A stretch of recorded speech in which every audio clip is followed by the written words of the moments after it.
How's it going, everybody? It is Matty here today, bringing you the second week of the H.A.M Radio Podcast. And it is me, the LoneVaultWanderer, joining again with a better microphone. My name is Noah for the fourth time. About the fourth time recording this fucking intro. Anyways, Matt, continue. Yeah, so we have a fourth guest today. As we always do every week, we invite one of you to join us on this podcast. This time we have Nissan or Nathan. Go on, introduce yourself. Hey guys, what's up? All right, cool. And we want you to be that fourth member, as I previously iterated. So be sure to tweet at any of us using the hashtag #HamRadioTime with your clever answer to the following question. What was your most facepalm worthy moment in a Bethesda game? This was courtesy of a viewer of mine, so thank you for sending in that question. We thought it'd be good for you guys to answer it, and if your question is hilarious enough, we'll pick you to join us on the podcast. Question can be about anything. It doesn't have to be about Fallout either.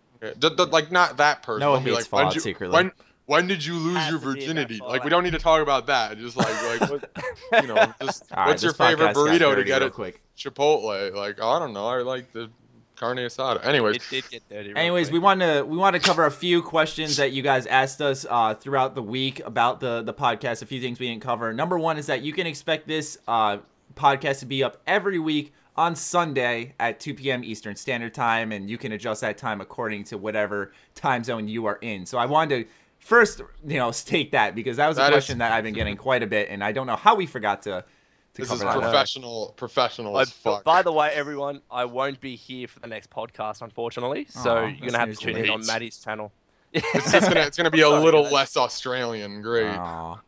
Another thing I wanted to cover is the reason we want you to follow us is so that it's a lot easier to contact you when we do pick who we want to have join us on the podcast, because we can just DM you instead of like searching for ways to contact you. It's just easier for you to follow us, and then we just pick one of you to join us. Also, it makes us feel a little bit more internet famous, or me at least. Yes, it raises our ego. Anyway, no one's like, all these people following me. Yeah, rolling in followers. Yeah. Only a few more things to cover before we get to the news roundup. A lot of you guys were suggesting we do a live show, and the reason why we're toying with that idea. We have a lot of ideas on the plate. We're not sure where we want to go with it, but right now we kind of want to focus on having you guys listen to this, whether you're on the go or doing something. We don't want to have listeners kind of struggling to find this podcast, where if you miss a show, then you can like go to the VOD or on the Twitch, or you can go to the YouTube channel, or it could be like available audio-wise. I mean, it just seems a bit scattered, where we figured it'd be a little more concise if it was just on a video and you could just kind of listen to it whenever you chose to. Yeah. And the final thing is the timestamps. In the description, if you want to listen to anything specific, you don't want to stay tuned for the whole podcast because you're a douchebag or something, then by all means, click one of the timestamps and you'll be able to go to whatever you plan on listening to. Anyways. 90% of the people won't listen to this podcast. Yeah. Straight to the viewer questions. Anyways. I had to take a drink of water. I was hoping someone would cover me there. Anyways, let's move on to... It's all good. Let's move on to the news roundup for this week. Starting off with Bethesda Game Studios senior designer Joel Burgess, which I believe I miswrote his name. Oh, well. At Game Developers Conference 2015. What do we have to say about this? I made a whole video on it, so I'll save my thoughts until the end. I think him being at GDC is pretty cool. You said he was senior game designer? Yes. I think that's pretty cool. I think I feel like he'd be there more as like a mentor. I agree. For like other people rather than actually doing anything. If that's just my opinion. Mm-hmm. But I feel like he'd be there more as like a mentor for others than anything. Well, do we know what other Bethesda staff are actually going? So is he just the sole representation? He is the only one there. So yeah, okay. So yeah, it might just be in that sense. They just wanted some representation. Yeah, maybe like personal. He was a good pick. He was free or whatever. Yeah, I mean, like I made a whole video on it because everyone thought like it had to be something about Fallout 4, and I was just saying that I think he's just kind of there to, like Noah said, be a mentor. Just kind of set some example. Let me finish. No, stop interrupting. Yeah, really, that fucking. No, in the comments. Stop interrupting. I feel like he's just kind of there to give some of his knowledge out. I mean, he works on some fantastic games, so. Yeah. Any thoughts on this, Nissan? You're a little quiet over there, buddy. Same what you guys said. Like he's just gonna go there to kind of talk to people and see what's going on. So Yeah, nothing big there. Nothing big there. But things get interesting, ladies and gentlemen, and Maddie's about to get heated. All right, so Pete Hines is the only Bethesda Game Studios representative to attend PAX East. That's totally fine. And the way we found out was a bit upsetting because he responded to a fan quite harshly. Because the fan asked, Really? are you going to PAX East, Pete? He was like, yeah, I'm going there to, do some panels and stuff. And he said, will Obsidian be there? I think he asked something very simple like that. And and Pete Hines decides to respond in probably one of the most cold fashion and goes, seriously, learn to take an answer at face value and move on. Oh my god. Yeah. I didn't actually know that. That's pretty. I usually step up the bat for Pete Hines, and I'm like, nah, don't give this guy shit. But this is one of those things where it's like, yeah. Everyone calls him a dick, and it's like this time you're asking for it. Yeah. I think Pete was having a pretty bad day there. Let's speak about Pete Hines generally, and we don't want to get in trouble with this podcast or anything, but we all know that he has a really, really tough job. I mean, the amount of shit that he receives because Todd Howard doesn't have a Twitter, and he's pretty much the main point of contact for Bethesda. He receives a lot of shit, so I can see at times he gets frustrated. Yeah. And not all the time I'll agree with him, but this is one of those instances where I was like, Pete, that was just a simple question. It wasn't like, Pete, is Fallout 4 going to be announced? Are you going to be there with Todd Howard, etc.? Being really pressing like that. Yeah, I'd say Pete has one of the jobs up there that is just like any of the PR guys for Call of Duty. That where they just, if something's wrong with and I'm subject to doing this kind of shit too. We played Black Ops 1 and shit, and we would blame Vonderhaar. Was it Vonderhaar? Yeah. Funny story. Matt knows this, but I was on in honestly, I was a sophomore, I think. And anyways, it was like I saw him tweet, David Vonderhaar. I saw him tweet saying playing Call of Duty at 3 a.m. Haha, I'm so cool, or something like that. And I responded what are you, 12? And he responded to me. Oh no. He responded to me saying, play to your audience. And I was like, I was like, David, shots fired. So that was funny as hell. That was my interactions with Vonderhaar. Yeah, but I was just taken back a little bit there. I understand he probably gets the same tweet millions of times a day about, do you think Fallout 4 is coming or something? I don't know. Do you think Fallout 4 is coming? He says, when is Fallout 4 coming? Yeah. Something along those lines. And I can understand getting a little irritated, but I'm sure Elder Scrolls stuff too. He probably gets that kind of shit too. Yeah, is it more, I don't know why he says learn to take an answer at face value and move on. It's just his go-to answer. He basically said, seriously, shut the fuck up and leave me alone. He's stop asking. He must have been having a really, really bad day, but we all make mistakes like that. So obviously I'm not going to really care. I still respect Pete Hines for what he's done. Same. But as soon as it happened, Maddie and I messaged each other what the fuck?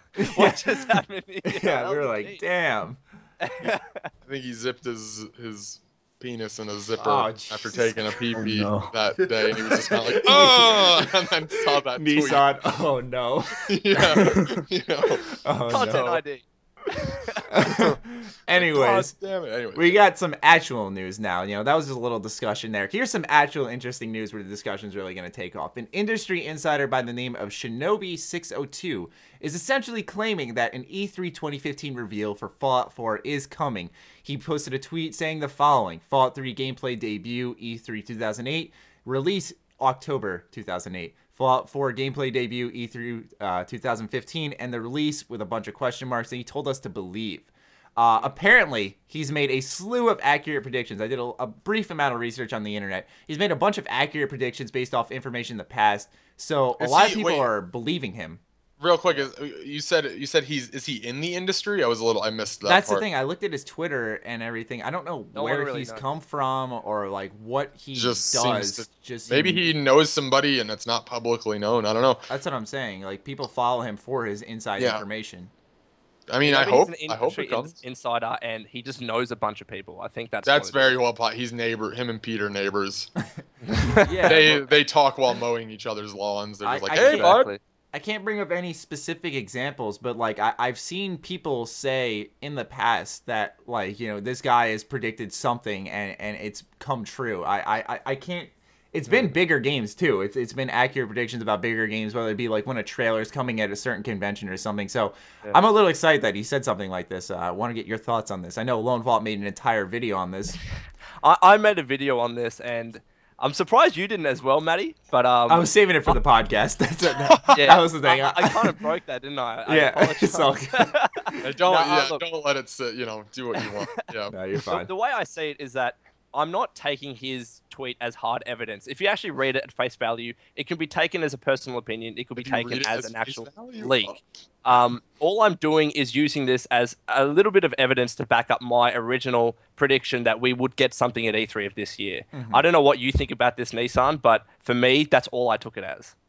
Yeah, like hopefully, like he's right, and like we'll have something to follow up for. But I don't want to get my hopes up and be like, oh well, now we don't have anything. So that's kind of what I'm like. I'm still on the. I'm just like until I hear it from the mouth of Petey over there. I'm just gonna.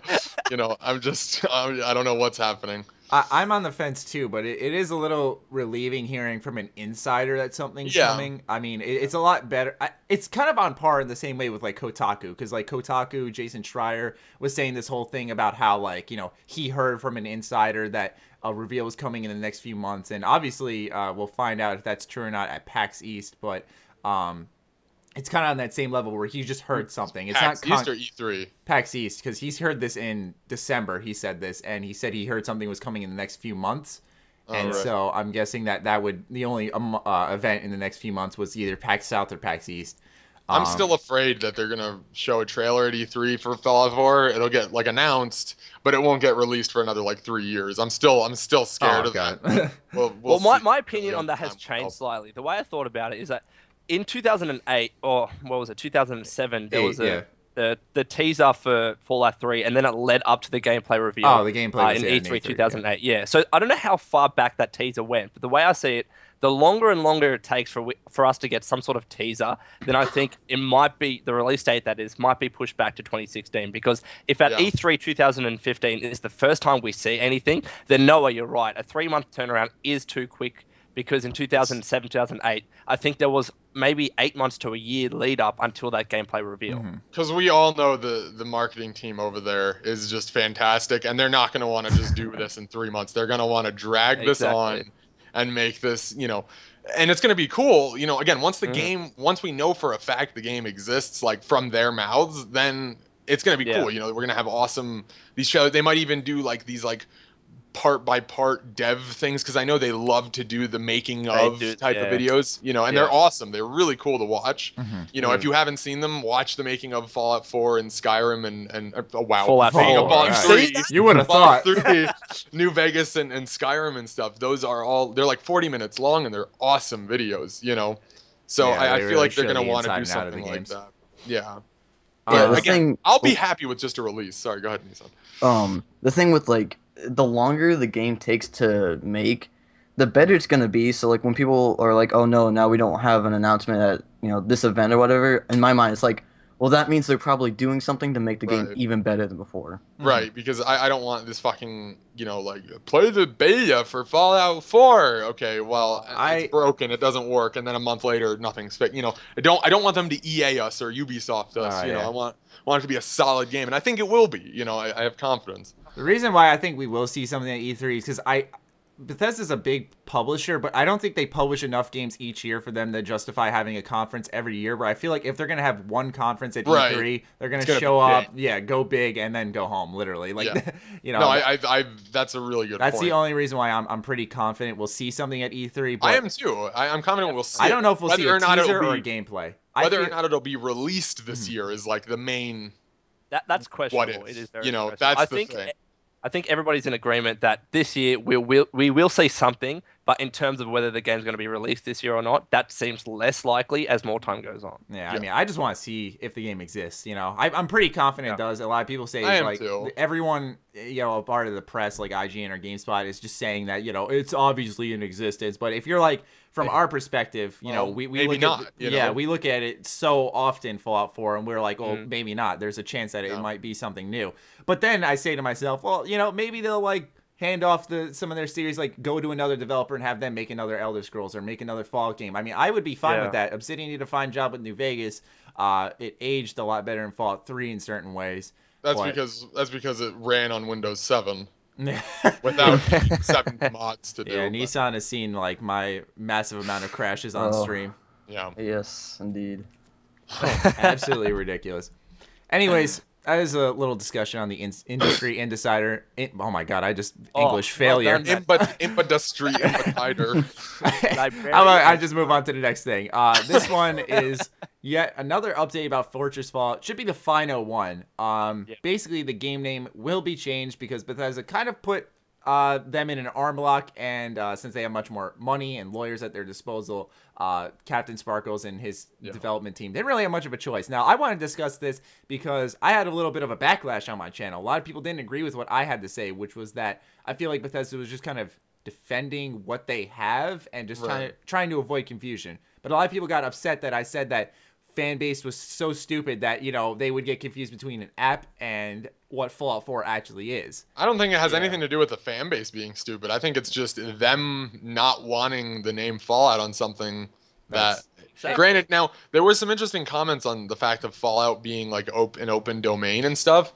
In the cases of stuff like this, if it's a similar type of, if it's a game, if it was like a painting called Fallout or like a movie, well, maybe not even a movie actually. If it was something other medium like a song, it probably wouldn't matter. But because it is a video game and both of them are video games, I think Bethesda and Obsidian and stuff do have the rights to stop it in its tracks. And I think people, like, especially people giving Matty criticism for that, you need to look at it at a different perspective. Yes, fans of Fallout will know that Fortress Fallout is not associated with that, but you're going to have a lot of casual and lay people that don't know about Fallout because, yes, they do exist. Especially, yeah, I know, like, especially because this is on the App Store. 2016. So you're going to have a lot of people searching the App Store, seeing this thing called Fortress Fallout. Oh, this is cool. I'll play that. And then they might make the connection with the original Fallout games. And that's what Bethesda is worried about. It might not be the hardcore Fallout fans. It might just be the general public. And they're absolutely right to be able to protect their IP because any good business would do that.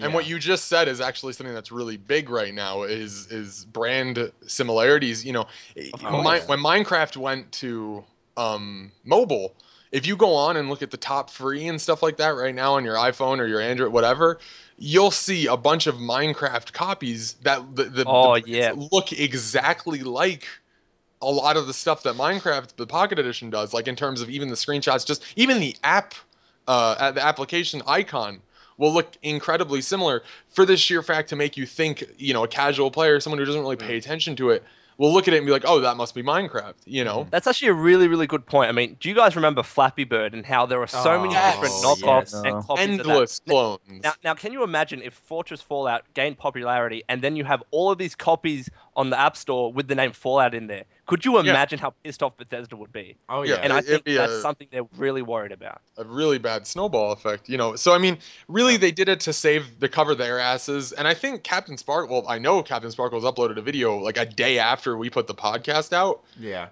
Literally saying that he wasn't canceling the game, but he was changing the name of it. Now, I truly don't know anything about the mobile game itself. Whatever he's making, but I did know he said he's probably he is gonna scrap the name and they'll come up with something new. You know, so and he read the letter too and showed it. It was, you know, it was pretty interesting. It was intense, but not like mean. It was just I just don't like how Captain Sparkles responded to it with like he was like, well, I don't get like if I use the word the, if someone should I copyright that? If I use it, I'm like, stop, dude. Like, you're missing the point. Yeah, you clearly don't get it, and you shouldn't be doing this if you don't get that. You know, it's like one of those things where it's like, I understand you're salty. I'd be salty too. I'd be, you know, I can't imagine what kind of position he's been put in, but like. I just it's one of those things where it's such a simple thing. I wouldn't use the word Fallout in a game if like I'd want to use something separate, because last week Lone Vault made a beautiful point that wouldn't you want to have that game not filter into a bunch of other you know, it'd filter into all these other Fallout games. It'd be silly. Yeah. I think it's from Matty and I's perspective, we deal with SEO, search engine optimization, all the bloody time. So I'm always wary about what to name my videos. Yeah. And that's how that idea came into my head. Good point. That's a really good point, yeah. Anyways, that is the news roundup for the week. A lot of interesting stuff, a lot of debates going on. Anyways, third segment of this podcast, our Fallout, and we've added this time Elder Scrolls to it, Spotlight. Yeah. Each week we highlight a certain moment in either of these games that we really thought was unique or special or just something that we rather enjoyed, and we talk upon it. So I'll let Nissan go on. I'm going to call you out. You go first. First. I guess I was modding Skyrim because that's all I do. That's what you do. Exactly. And I started a new character, and with the mods I have on, it makes the game a lot more challenging, and I had to actually sit there and like think of how I was gonna take this guy out at Bleak Falls Barrow in the beginning. And I was sitting there trying to think out like I have to, actually use my brain instead of just running in there with a sword and shield and beating the crap out of the guy. That's awesome. That's cool. That is cool, yeah. Yeah, because Nissan, fun fact about Nissan fun fact. He actually took the sprint mod that I had for Fallout 3 because I said, I like to be able to sprint in third person. He's like, I can do that for you. And he literally just sent me a file, and all of a sudden I could sprint in third person as well. Oh, Nissan, you did that? Yeah. I didn't do the sprint mod, but sprint mod forced it into first person. So I just took the first person. Oh. Yeah, nice. So I was able to have any modding experience? I was going to say, you have a script editor for that? The GEC actually has a script editor in it, so I just went in and just ripped the coding out, and that's pretty cool. It. I might start messing with that. That's pretty neat. Yeah. Anyways, who wants to go next? Who's got a good spotlight? Noah, you can go. Oh God. Okay. I think I'm gonna go Skyrim this week. I think one of the moments I remember was back when I did do YouTube a lot. Also, this brings me back to someone commented on the podcast saying that I still have, quote unquote, I still have fans out there even though I don't post videos anymore. I want to thank that person. That was a very nice comment. That was very nice of you. Anyways, nice. Also, fuck you. Burn in hell, you piece of shit. I'm never coming back. Anyways, I'm just kidding. But what's it called? It was during my Skyrim for Dummies series. And I remember trying to figure out how to find building materials. This isn't really like a memory, like a fun memory, but I just remember it taking me for fucking ever to figure out how to get building materials for the Hearthstone DLC. Oh, yeah. I remember that. We were playing on Xbox together. Ever. Actually, I think you got up early, and you found it, and you just told me how to do everything so that I didn't go through that same struggle. It took me like an hour and a half, and that doesn't sound like a lot, but imagine just talking to random people, trying to figure this shit out. It was so cryptic. Oh yeah, because they had those places with the logs, and you could talk to a NPC, and they might be selling logs for your house or something. I think they'd magically add these new text options to the Jarl and stuff, and it was how am I supposed to know that? I'd have to. Yeah, they didn't handle. Not to interrupt you. They didn't handle implementing DLC well in. Well, it was just the tutorial Skyrim. I felt didn't exist because sometimes the characters that would initiate the DLC wouldn't run up to you, or there'd be certain conversation options that you just have to naturally find. It should have just thrown the quest right into your life. Yeah, I much preferred it in Fallout 3 New Vegas, where just bang notification, you have this quest. Boy. Yep. Go trace down this marker and go have fun. I like that a lot better. Go find Werner or something. So that's my highlight. I guess I'll go next. Because I'll break it up a little bit because mine's a Fallout highlight. Recently, to just get some gameplay for some of my videos, I was playing some Fallout 3, and I ran into an area that I don't know how, but I swear on my life I have never been into. And this was That happens a lot. Yeah, maybe I've been there and I just don't remember. But it was the Corvega factory, which is really the car. That's a Fallout 3? Yeah, it was like a car factory, and I thought it was so cool walking in there and seeing all these cars that you see littered around the open world of Fallout are inside this place. It's where they all came from. I thought that was so cool. And then at the end there was a giant ant queen. I was like, oh, this is so cool and different. I loved it.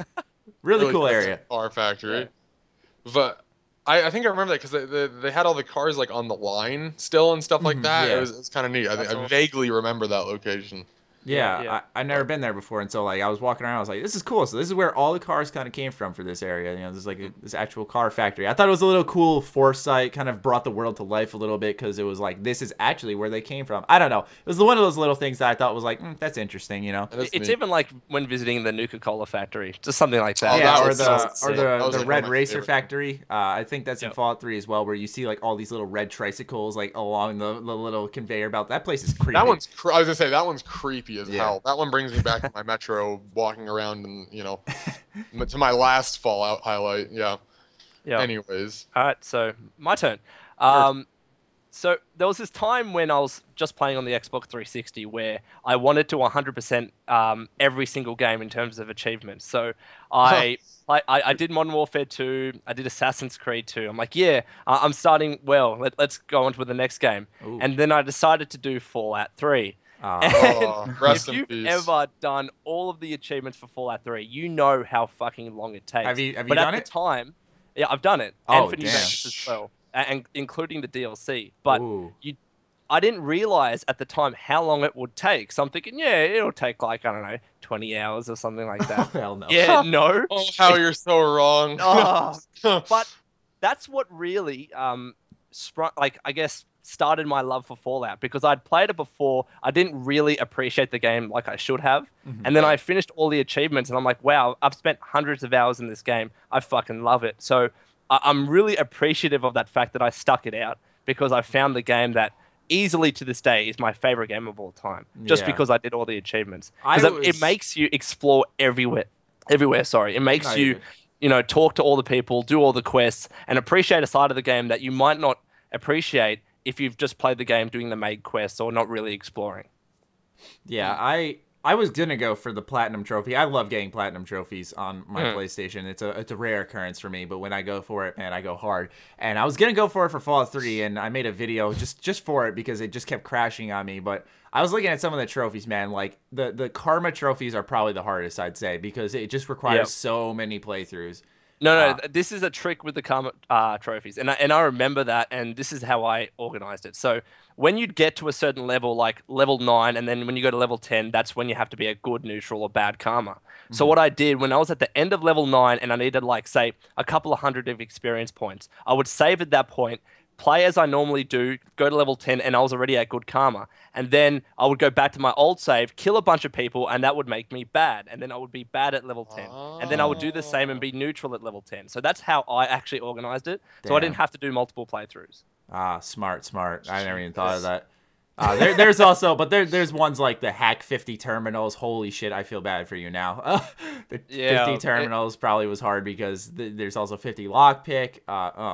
See, I feel like it those was a lovely easy ones. I don't know. I hate to sound like a dick, but I feel like those. Well, like the lockpicks are, but like I hardly hack. I feel like in Fallout, I hardly do. Fallout 3, you hack more than you do in New Vegas. If I remember correctly, I could be wrong on that. New Vegas barely had any terminals. That was fucking annoying.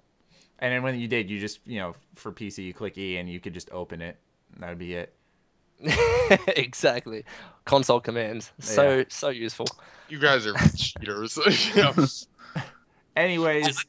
No. Wait, you gonna say something? No, I only use console commands when I'm making videos. That's it. I don't use it in my normal playthrough. Matt just does it in stream. Matt's like, screw it. Yeah, I'm like, fuck it. God mode. I don't... I'll sit there and give you like 1,001 ID codes. Oh, he'll do it. Every time I'm like, all right, guys, I'm missing something. Can you send me a code real quick? Because I don't feel like looking for this fucking conductor or something like that. Nissan just has a bunch of codes prepared for Matt on each stream. He finds them in like 5 seconds, so he must be really quick. I started doing that in Starbound. I started just using console commands. I was like, I'm not going to do this.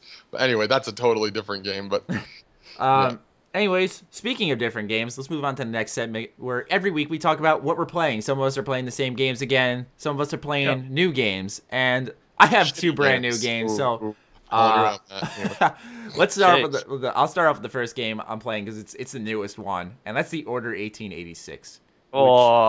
Controversy. Oh, yeah. So my review just came out for this game. If you're watching this podcast on the day it came out, it just came out yesterday. And I have to say, I loved it and I hated it.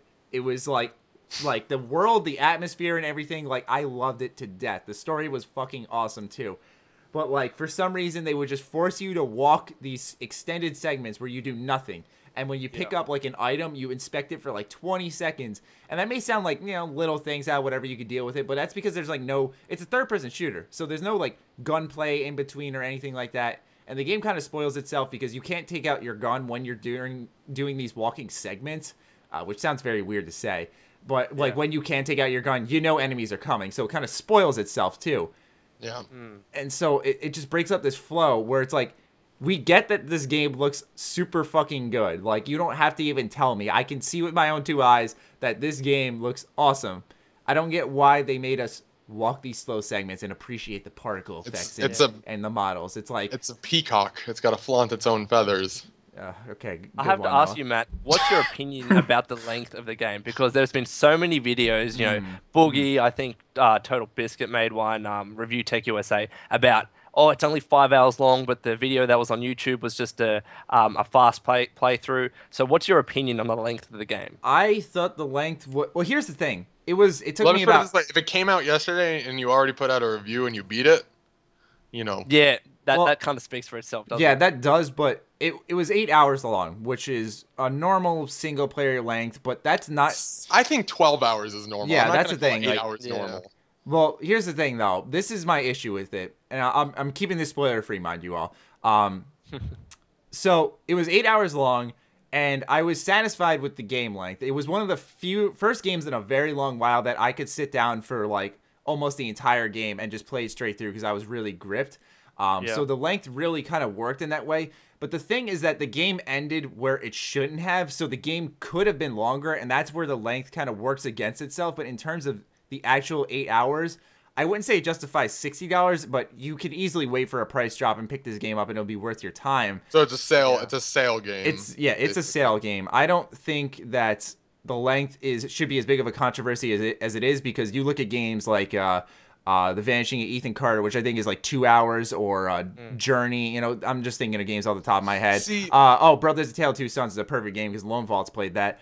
These games that are like very short but tell fantastic stories where you don't need to... Granted, those aren't full-priced games. Exactly. The ones that you just described. And I'm going to say this too. Here's the issue I have, is the fact that not only is this game an exclusive, but like we've said, it's a short exclusive. Mm-hmm. How often do these kind of games go on sale? Not that often. It would be a while. It'll be a while because it was a big gun for Sony. That's what I mean by that is, if it was like a PC also game, like, it'd probably go on sale in, the summer sale or something, but it would also probably be like 20% off or 15% off or something, rather than like $5 or $10 off that you would see at like GameStop. Well, here's my unique little podcast suggestion for those of you who listen this long. You're about to be rewarded. If I were you, the summer never has any games. I'm assuming if you wait for this game until the summer, this game will be like $20, and that's going to be the perfect time to pick this up. I really think 4 months down the line, this game will be significantly dropped because it's still selling a lot. Because it's a new game, because it's a new next gen game, it's not gonna be $20. It's gonna be like $40 maybe. Yeah. I'd say for right now, it's not gonna hit below 40 for a good year. Yeah. You're out of your mind. No, dude, I'm dead serious on that. Well, look, personally, I don't diss short games.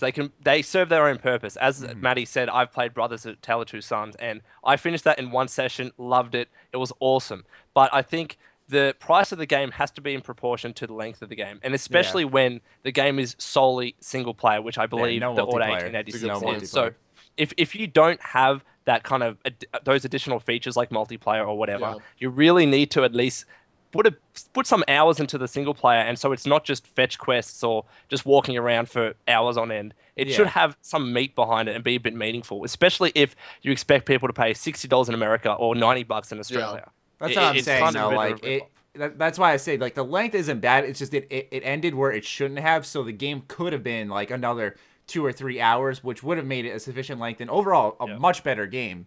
Because it just sets itself up for a sequel. It's like, well, fuck, now we got to wait 3 years to see if this game can actually improve. I mean, have they talked about DLC at all? Or no, they haven't. Oh, and they're gonna charge for that too. Yeah, right. Yeah, like, see, you know, that's gonna cause so much shit. They'd be smart not to. The game is a beautiful game. It like in terms of the way it looked, it is truly a stunning game. I don't doubt that by any means. Yeah. I do think, and I heard a lot of people say this, that the game marketed itself wrong and could kind of be more related to like a Heavy Rain-esque type of game where it's almost more like a movie than it is a game. Yeah.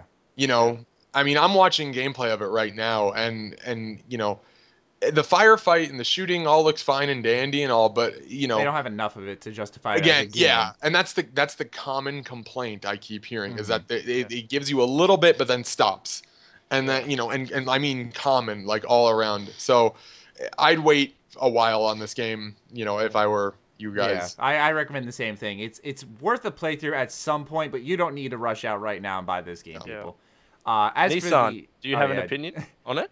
No, you guys said everything I was gonna say. Nissan's not allowed an opinion. No, I'm just kidding. Just kidding. Oh, by the way, guys, use the hashtag H.A.M Radio Time and come on the podcast. It's awesome.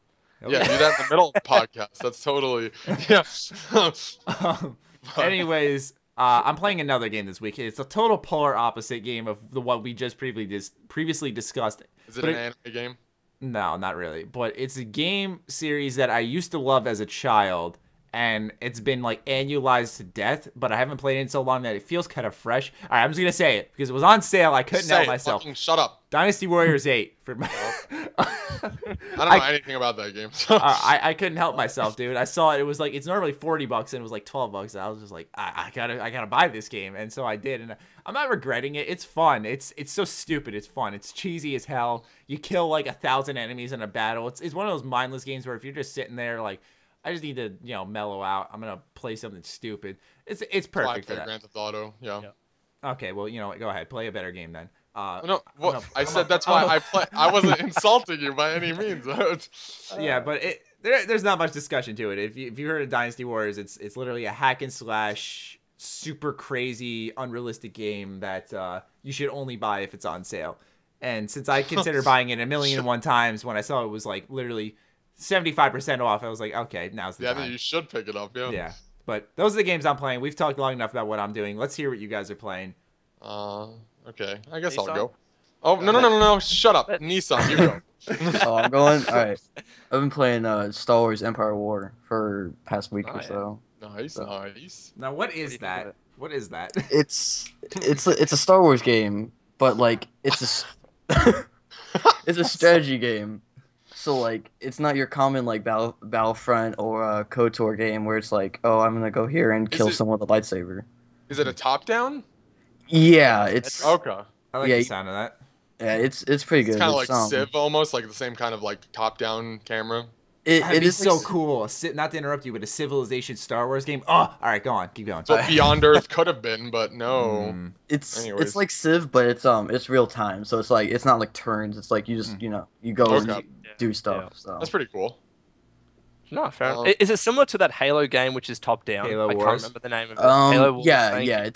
It's similar to Halo Wars, but not as like limited. Cause like right, I don't remember Halo Wars doing very good, but I'm not saying this game does bad. It has a cult following. Yeah, I never heard of this game though. What's it available for? It's on Steam. Oh really? I think it's PC only game. It's is it multiplayer? Do you know? Yeah, it's got multiplayer and everything. Oh shit! What's the name of it? Master Race. Star Wars Empire War. I think it's like $20. Yeah. Cool. I've just heard this now. When did it release? It's like not new. Years ago. Yeah, I was gonna say it's not new, but it's. Oh yeah, you can see that from the screenshots. It's $20 right now. If you get the, it comes with the game and like one add-on that was like really big. Yeah. That sounds cool. I'm actually very intrigued by that. Well, if you want, I'm a huge Star Wars junkie. I could go on and on about how great Star Wars is, especially. I feel like it does not play in a 1080p. Oh, this it has 1080. It has 1080 resolution, but I mean it's really old, so it doesn't look. Yeah. Oh, it's upscale. Okay. Yeah, it doesn't look great, but it's still. I mean, that's not a big deal to me. I'm just curious. Well, for a game that old to run on modern PCs is a marvel in its own right. When you look at Fallout 3, which doesn't. Well, Fallout 3 isn't. It's not because of its age. It's because of they like solely released it to. I think it's because they made it to run on Windows XP, and it's like, oh shit, Windows 7 is now out. We look stupid. Terrible. Okay, it's so weird. Like a lot of people have problems with Fallout 3 crashing all the time. I first installed it on Windows 8, and I have little problem with it. Like the only time I really get a crash is, like it's when I'm entering a new area, it might crash, but literally in like a 6-hour playthrough, I might get 1 or 2 crashes, and that's it. Yeah, like I'm usually all right myself. I get frame dips. That's what I get. Other than that, I'm usually okay. Yeah. But Noah, what are you playing? Me and you have been playing a lot of Insurgency. Not a lot, but a good bit of Insurgency lately. It's kind of a fun, it's something different, brings us back to our competitive shooter days. Oh, Jesus. Which were so odd. What's it called? I've also been playing a lot of Grand Theft Auto on my 360 because I finally got my 360 hooked up after moving and stuff. So I got that all hooked up. I've been playing a lot of that. That's pretty much it. Kind of taking it easy. Yeah, fair enough. So I'm still working a lot, so I haven't been able to play much of anything this week. I'm still going through Dishonored. I also played a bit of Fallout 1 because my playthrough is taking so long to get through that. I'm up to the point. Look what Nissan's playing. He just came up with the bottom right. He's playing an Empire War right now. Oh yeah, nice Nissan. I'm trying to see if there's multiplayer for it because the Steam page said there might not be. Yeah, I was gonna say playing as we're on the podcast. Are we that boring for you? How disrespectful! Hey man, I'm watching YouTube videos on the podcast, so No. I just stare at my screen. What the fuck is this? I just stare at my screen. Really? I don't know. I have because I'm the one who I have the whole template up here, like of what we're gonna cover, and I don't like to forget. So I just keep myself busy. We're talking, All right, I gotta do is listen. Anyways, keep going, LoneVault. You were talking about Fallout 1. But then Noah interrupted you, is what the comments will say. Anyways. Fallout 1, I enjoy it. It's obviously different because I came into Fallout 3. Mm-hmm. So playing an isometric game, when I started, I was like, oh, this is a bit weird. But it has its charm, and you find something that you really like about it if you do like Fallout. And I started doing a Let's Play of it, but then that kind of fizzled out, so I was just playing it on my own. And it's really enjoyable. And if you haven't played it and you're a fan of Fallout 3 New Vegas, it's not that, if you're not a real fan if you don't play Fallout 1 and 2. It's that if you're a Fallout fan, then play these games because you'll enjoy it. That's the way I look at it. If you wanna play real quick, I'm sorry to interrupt you, but it is a point. If you want to play something that's similar to Fallout 1 or 2, but you don't feel like going back that far, playing Wasteland 2, I bought that. I'm yet to really get into it yet. They took a lot of, so those are very similar, and there's a lot of improvements too. So if you want to, that's a very, very hard game. I remember, I think it was Total Biscuit and also GoFar. I was watching their live streams of like the first couple of hours, and some of the characters died pretty much straight away, and that's unheard of. In like, for example, Fallout 1, you rarely have a companion die. But in this one, this guy went, I think it was Total Biscuit, went into the first cave, and one of his characters died straight away. And I'm like, that's cool though. This is hard. Yeah, it's immersive, and then you just pick up more. This little discussion here actually segues perfectly into our first fan question. We always have you guys send in your fan questions through the hashtag H.A.M Radio Time. Right. And the reason why I wanted to quickly interject that is because the first question is from LouDude02 on Twitter, and he says, "Do you think if Interplay kept making Fallout, would it be somewhat quote better end quote?"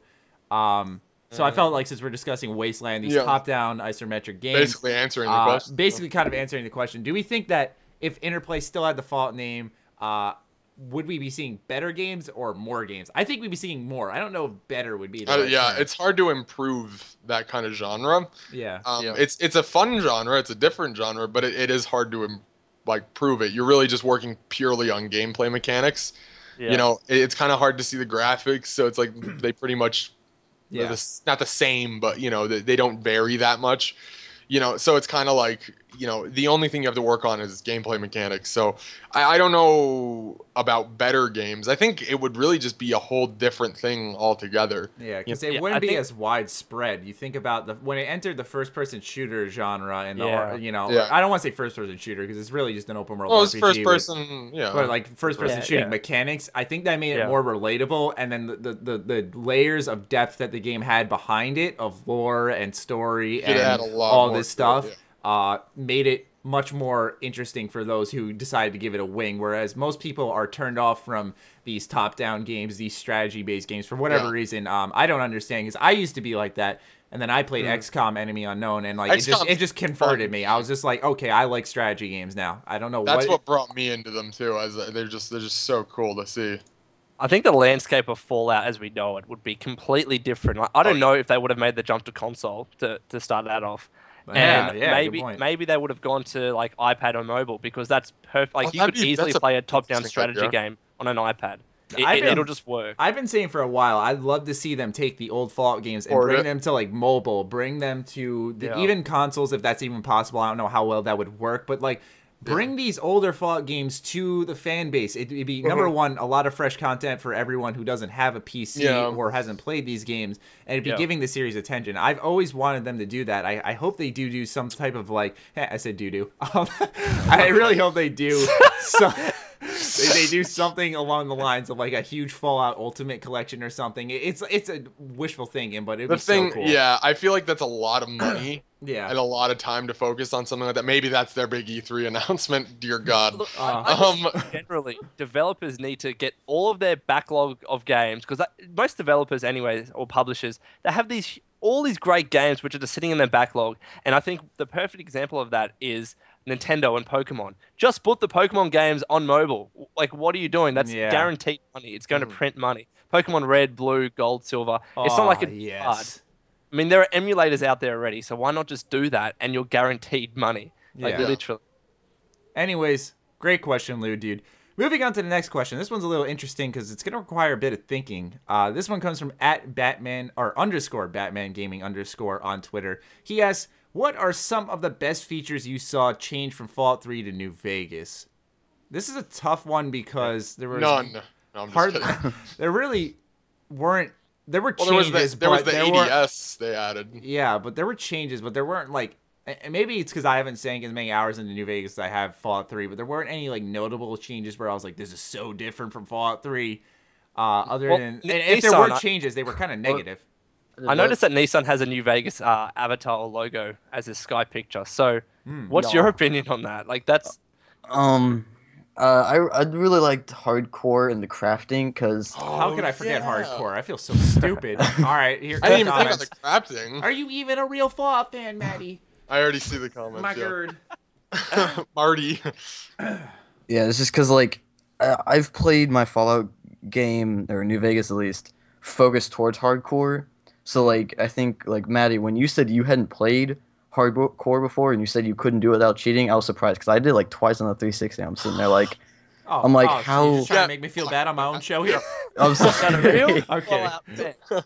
I'm sorry. I had to play hardcore to get the achievement, so I experienced that, and it was fun. But granted, I'm a bit of a pussy, and I was playing on easy because it was hardcore. Whatever, I don't care. I left mine on very hard. That's one thing I did do. I didn't know that you could play on hardcore and then change the AI difficulty or whatever you want to call it to easy. I didn't know you could do that until just now. There you go. No one told me this on stream. Not only did I play on hardcore, but I played it on very hard. Fantastic. I love it. To be fair, I did go back and play it on very hard, but just for my first playthrough on hardcore to get all the achievements, I just wanted to be on easy. I would have done the same if I knew that was actually a possibility. God damn it. But yeah, I gotta say, in answer to the question, I don't know how I forgot it, but hardcore mode was easily the biggest and probably the best change, because hardcore is what made New Vegas really fun for me, because it made every area you went into useful. It made everything you picked up useful, where as vanilla, or not vanilla, but like actual just normal New Vegas without hardcore was like there are these just throwaway areas like every now and so often. It was just like so that's why I like hardcore a lot. Yeah. Can I be honest about one thing? I know everybody loved how they put iron sights into New Vegas. I barely used them. I thought they were clunky. I hated it. I was just They were spammer, to be honest, but the iron sight, it just didn't feel right. So I was either shooting as normal or just using VATS. Well, especially with guns that didn't have iron sights, like with the plasma rifle, you just zoomed in and it was like looking at the top of a block. It was like, okay, well, this isn't really helpful.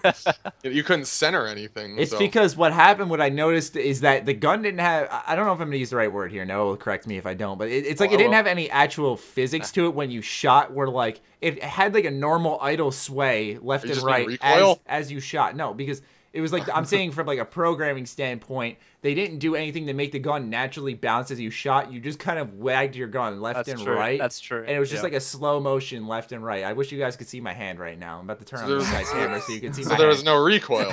Yeah, there was recoil, but it was like an idle sway.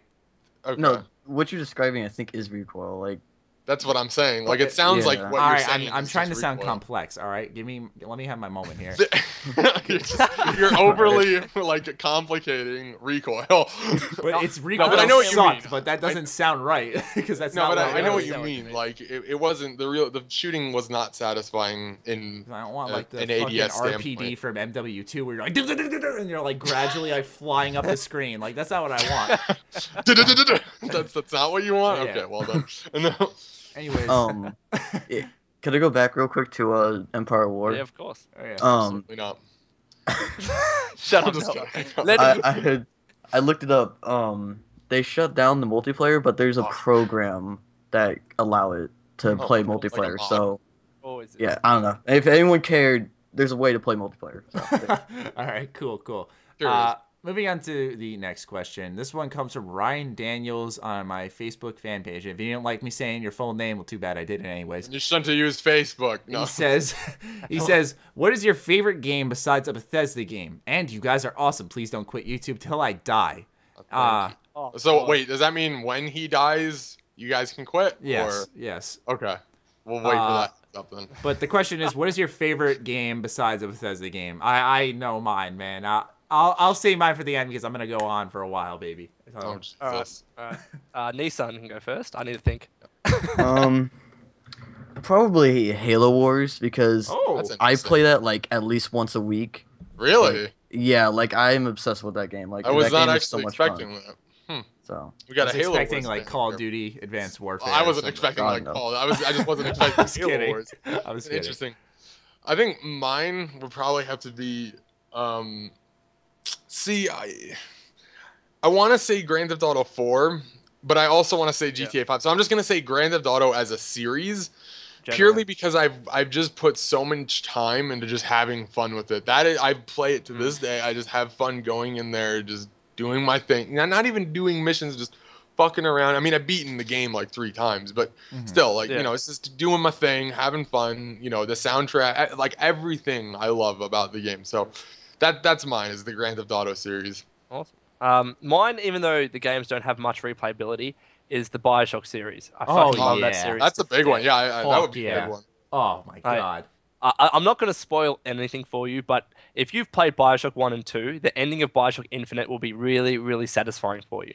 And I really like how that was just kind of a fan service where they tied everything back. And you'll see what I mean if you play through the original games and then play Infinite. Yeah. So, I was gonna say, and the DLC for Infinite. Yeah, oh my god. Infinite's DLC is probably the best of the entire BioShock universe. You played it, Burial at Sea? Yes. Oh my god. Oh my god. I played it at the beginning of last year and I still can't wrap my head around it. Like whenever people ask me, I'm not going to spoil anything. Whenever people ask me to explain it to them because they don't feel like playing it, I'm just like, I don't even know where to start. There's just so much to talk about. It's impossible. It's like you look at Ken Levine, it's like, what is wrong with your brain? How did you think of all this? And then Ken Levine's like, all right, I want to go make the studio a lot smaller. See you later, everyone. I'm like, no, I want more BioShock from you, Ken. Come on, mate. Yeah, because now it's going to 2K Australia, I believe, which is a little interesting. Funny story. So the 2K office in Australia, I was down near there at one stage. And you don't even know, it's random office. And I'm like, oh, okay. There's like no marks or anything. That's what Rockstar looks like in New York. That's how Ubisoft is in San Francisco. Like me and Connor were walking on the street and we were there for the Far Cry 4 preview event. And like we see just across the street, just on like a brick building, you know, it's tied into a bunch of other stores and stuff. It just says Ubisoft, and you just can walk in and just like, what's up? He's like, hey, how's it going? I'm like, all right. Rockstar, you do not know. Like I've been by the Rockstar studio, and not in it, but I've been like walked past it in New York, and you have no idea it's there. It's just like a thing. If I was to travel interstate again, I would definitely want to see it and see inside, because usually the inside of game developer studios looks so cool. Well, that's the thing. So I think the reason why everywhere. Yeah. I think the reason why it's so shocking that like these offices are just there, kind of, is because you look at like Bethesda Game Studios or ZeniMax, whatever building it is in Maryland, and they're just like this whole entire giant building on like a street corner or whatever, which is what everyone imagines. Same thing with like Sony, PlayStation. Yeah. You know, it's that kind of big building, but then like some of these bigger developers are just little offices on the street corner. Or whatever. And that like, also is because there's like sub offices. So you know, I don't know this off the top of my head. Well, I know this. Rockstar's main office is I think is in the UK. I know they have an office in the UK, but I think their main office is in the UK, and the New York office is just one of them as well. And there's other offices. I think. As well, I think there's one in California, but I can't remember honestly. Anyways, we got a little off track there. We were talking about favorite games. I think everyone went except me. My favorite game besides the Bethesda game is Star Wars Knights of the Old Republic. Yeah. Oh my god. All right, Knights of the Old Republic is the greatest series to ever fucking exist. It is my favorite, even ahead of Fallout, because it is Star Wars. It is your own character. Every choice you make matters. And it's just, it's so much fan service, but it's so fucking cool because it doesn't tie into the movies. And I was thinking about replaying it actually, dude, like recently. If I ever want to do a 24-hour stream, I know what game I'm playing, because that's an awesome idea. Because like if I ever do a charity stream, like I've always thought that's the game I want to play, because I can play that. I can sit down from start to finish and do the whole 24-hour adventure right there. Like I love that game to death. It's really cool because I feel like Knights of the Old Republic 1 was like an amazing game all around, you know, huge plot twist, fantastic gameplay and customization, everything. And then like 2 is so vastly different, Knights of the Old Republic 2, because it's this like totally darker turn on everything. Everyone's basically dead. It's really kind of creepy, and it's so atmospheric. Unfortunately, it ends in a cliffhanger, and since the series is basically dead now, Matthew is sitting here, still very upset that his favorite. Write your own ending, Matt. Your own fan fiction. Well, that's the thing. There's been a bunch of rumors about Knights of the Old Republic 3 now that EA bought the rights to the Star Wars games. Oh, don't doubt it, Noah. Don't. I'm not gonna say I doubt it. That's wrong to say. I don't think it's coming anytime soon, though. I could imagine Matty in his bedroom, just his Vita in one hand and all the Star Wars games in the other hand, just all sad in the corner. I'm playing Star Wars. No, but really, like it's in all less fanboy fashion, it's really a fantastic series, and I really can't recommend it enough. Because even if you're not a Star Wars fan, it's still a really damn good RPG. It's a classic RPG, as I interrupt you. Yeah. But like and it's not like unaccessible, where like you can still play it to this day and really enjoy it. It's aged well. So I'm done fanboying about the game. I'll let it go. Good. That's my favorite game besides the Bethesda game.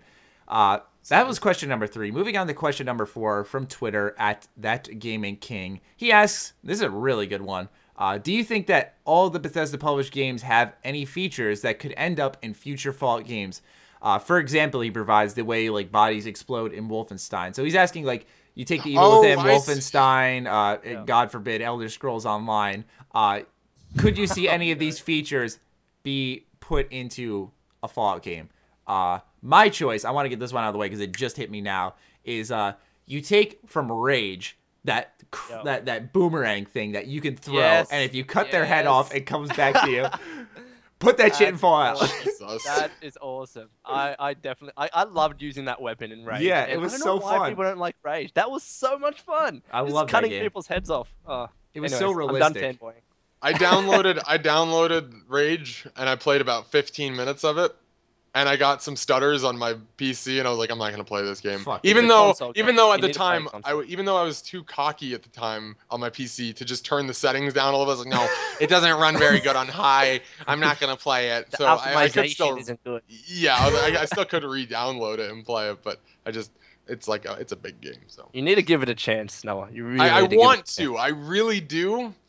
Yeah. But I just don't feel like it. You don't even have to pay money. You can click download right now. And I really could. It's in my Steam library. It really is. I mean, it's a pretty simple FPS, you know, but its universe and gunplay is what's got like, a really good good awesome.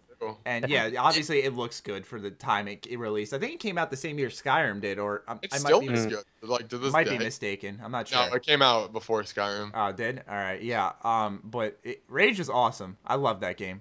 Yeah. Rage was awesome, and the thing that I liked about it, I remember buying it, and then a year later they released DLC without anybody even realizing it. I'm like, holy shit, there's DLC.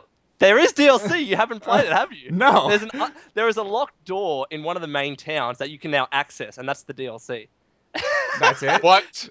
No, and it's a quest. It's a quest. Okay. I thought you could just kick around here's a new building. About it. No, because that was the time where I went 100% achievement. So me and my friend, we finished it 100%, and then a year later, he's like, "Oh, dude, we haven't finished Rage." I'm like, "What the fuck are you talking about? Look at my achievements. There's another 5 or 10 achievements to get." I'm like, "Holy shit! They just released this DLC without anybody realizing it," and then we played it again. It was awesome. That's awesome. Yeah. That is cool. I wish I played Skyrim on the PS3, even though it's entirely broken there, because I had 100% achievements on Skyrim for. Noah was in the party when I got it. Like I spent like an entire day grinding for Skyrim, because I grinded like all of the Thieves Guild. There's this one thing. The achievement was called Restore the Thieves Guild to its former glory, and you had to spend literally. I think I spent like 12 hours just doing like fetch quests where you like write charters, steal from this person. It was so cool because it was like, wow, this game is giant, but it was probably the worst achievement ever in that game because it was so annoying to get. It was a hard one, yeah. But I had actually fun doing that quest line. But Nissan, you were gonna say something? No, I'll go though. I thought I heard Nissan go and then Matt interrupted him. Yeah. Any features from a Bethesda published game that could end up in a future Fallout game? Let's see what else we got. I recommended a rage weapon. Any other ideas? I was thinking like Dishonored, like the stealth, because Fallout's AI is atrocious. Oh yeah. So I was thinking, because I like to sneak around a lot, and then to not be able to do that too much in Fallout, I was kind of disappointed. But I agree. At least now. Back then, it wasn't that big of a deal, but now it's kind of like with all these once games. you have Dishonored, but again, Dishonored came out after, so we could see that, Yeah, but like now that it's at that point where you. Although even in Skyrim, the sneaking wasn't that great. It was a lot better though. It was better, but it wasn't. That's not saying a lot. Yeah, like but it was really based off your skill, which I kind of hate about these games because like. If you're crouched and a mile away from this person, they can still hear you all the way down the tunnel through an explosion. They're like, huh? What was that? And it's like, what the fuck? How'd you hear me?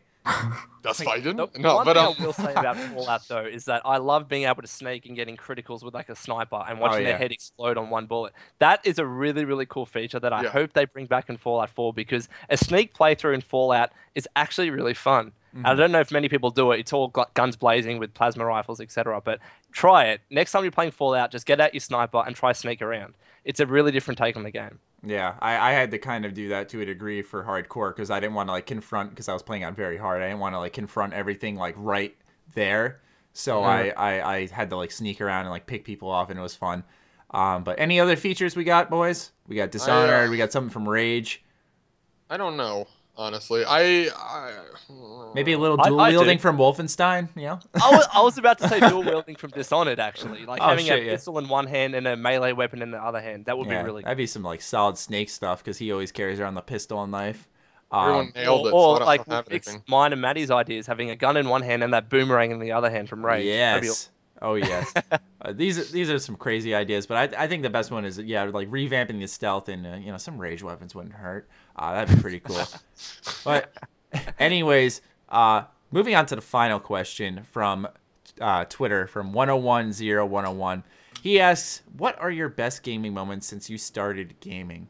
Jesus. Oh, fuck. Yeah. Gonna have to think about that. I got a good one. I'll go.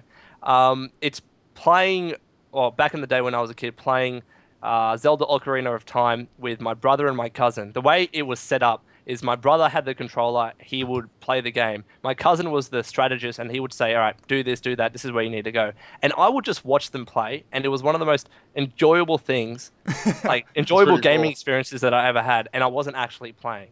It was just one of those moments I'll always think back and be like, wow, that was awesome. I really want to try that again, but now we're all old and don't play video games anymore. I'm old. I think I have one, so I'm gonna go next. Yeah, go for it. I think mine is probably playing on PS2 War of the Monsters with my brother. Which is, it's literally like you choose these giant monsters to like fight. It's a fighting game. And it was. I'm sorry. I just thought the greatest story. No, you keep going. I'm just saying. Okay, I just starts laughing at a note. But you know, it was just really cool. It's a game. You have the cityscape and you like destroy the city while you're fighting, and it's such a cool game. And I don't know how many people know about it. I hope a lot because it's such an awesome game. But you know, look it up if you don't. But. Mine starts off nice, but it ends pretty hilariously. If that's even a word. It's not.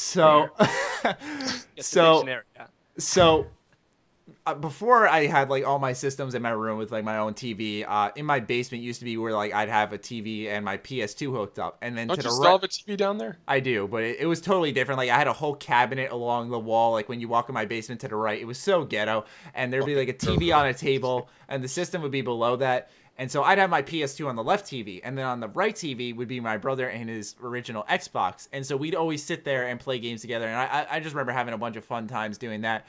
But there's this one specific time, my brother just got Madden 2004 on launch day. And so I'm just sitting there, I think I'm playing, ironically, I swear that, no, this is not set up. I was playing Jimmy Neutron Jet Fusion. You'll know why that's funny at the end of this. But I'm just sitting there playing this, and like my brother is just launch day for this game raging at Madden 2004. Like he's freaking out so much, nothing's working out for him, and all of a sudden the game freezes and says something on screen like you're gonna have to like clean the disc or something like that. He's like, oh really? You think I'm about to clean the disc? So he fucking squats down, he takes the disc out of his system. I just remember seeing him in the most enraged face snapping this disc in half in absolute rage, just breaking it in half and just dropping it with the most pissed off look in his face. He's like, that was fucking clean, and he just walks out. Jesus Christ. I'm just sitting there like, oh my god. A fucking psycho. He gets so mad. It was so funny. But that's not like one of the best game ones. That's one of the funniest ones I've seen, because I remember laughing. One of the best ones I'll say though, as a more humble one, was just before, like, whenever we had 2-hour delays for school because of snow or whatever, we'd have my neighbors over, and it'd be me, my brother, and some of our friends, and we'd all just like play Halo before school, and that was a lot of fun. Yeah, Halo Combat Evolved, baby. That's my shit. I remember the first LAN I ever did was with Halo 2, and I brought my Xbox. Noah 420. I brought my Xbox over to my neighbor's house, and we LAN'd up Halo 2, and it was like that was like the first non-split screen multiplayer I ever had, and it was fucking sick. That's awesome. But what's your best gaming moment, Nissen? Star Wars Galactic Battlegrounds, I think. It was Galactic Battlegrounds. It was another Star Wars strategy game from years ago. You are into those games, those strategy games. Yeah, I think that was because I was like, oh god, I was so young, and that was what got me into strategy and RPG games, because I was usually playing like I think it was like Halo or Call of Duty or something like that, like first-person shooters. And then I sat down on my dad's PC, and he gave me this game. He's like, here, play this. And like I was amazed at like the freedom you had of like you could do whatever you want. You could put these buildings here. You could tell these guys to do this. And I was just like, sick, yeah. I was amazed at that. So. That's really cool how your dad plays video games as well. Yeah, I wish I had that. I suddenly now feel bad. It was my brother and my cousin. Anyways, those are the 5 fan questions for the week. Thank you for sending in your questions. You can always send them in using the hashtag Ham Radio Time. Tweet at one of us using the handles on screen. Really quickly, the Ham Radio hashtag is to be entered exactly how it is shown on screen. We had some people try to do hashtag H.A. It was like that's not gonna work. We're not gonna see you, because what we do is either we look at our mentions when you decide to tweet at us, or we'll type in the hashtag on the search bar and we'll look at all what you guys are saying. So sometimes you guys don't even have to tweet at us. You can just use the hashtag, but you know, it's entirely up to you. But anyways, be sure to tweet us in answer to the question at the beginning of the podcast. Let me scroll up on my document and find out what that was. My document. The question was, what was your most facepalm-worthy moment in a Bethesda game? Be sure to tweet us using the hashtag H.A.M Radio Time in order to enter to be our 4th guest on the podcast with Nissan. But before we end this, we have a new little segment, the link of the week. Oh. This might come around every now and then. We don't know. But this is all Noah. And he watches the most ridiculous videos on YouTube. And if you pay attention to our Twitter, you'll notice that we were having a little interesting Jimmy Neutron discussion. And there'll be a link in the description down below. Noah will describe what this video is. But I'm not describing it. Oh, okay. So you're just going to have them. It's a surprise. It's purely I'll leave you guys with the name of the video. The Adventures of Carl Weezer. All right. And I'm going to have a link in the description down below. What the fuck is this, guys? I'll put the link in the chat right now. And you guys can use that link in the descriptions and whatnot. Yes. I'm afraid to click on it. I really am. It's a 30-second video. It doesn't take much of your time. And when you watch this video, you're going to watch some of the videos on the right side, the recommended videos about Carl Weezer. And you'll start laughing, and you'll understand a lot of me and Noah's jokes on Twitter. But croissant. It's absolutely ridiculous. But we figured this would make you guys understand us a bit more. Hopefully make you laugh, yeah. But anyways, that is the end of this week's H.A.M Radio podcast. Thank you all for tuning in this long. Thank you, gentlemen, for your time. Thank you, Nissan, for being our first guest for this wonderful podcast. Thank you so much. Yay. And like I said, we want you to join the podcast. So answer the question I stated before, because I don't remember it again. Use the hashtag H.A.M Radio Time. Most facepalm-worthy moment. In a Bethesda game. Well, that's Matty's facepalm. Yeah, in a Bethesda game, yeah. So thank you all for your time. We hope to see you guys next week. Other than that, catch you later. Thank you for the support, too, because the support has been fantastic. Yes, thank you for that. My goodness, overwhelming. Absolutely fantastic. So, yeah, thank you guys. You guys are awesome. All right. I really appreciate it. Yeah, and we'll catch you guys next episode. Deuces.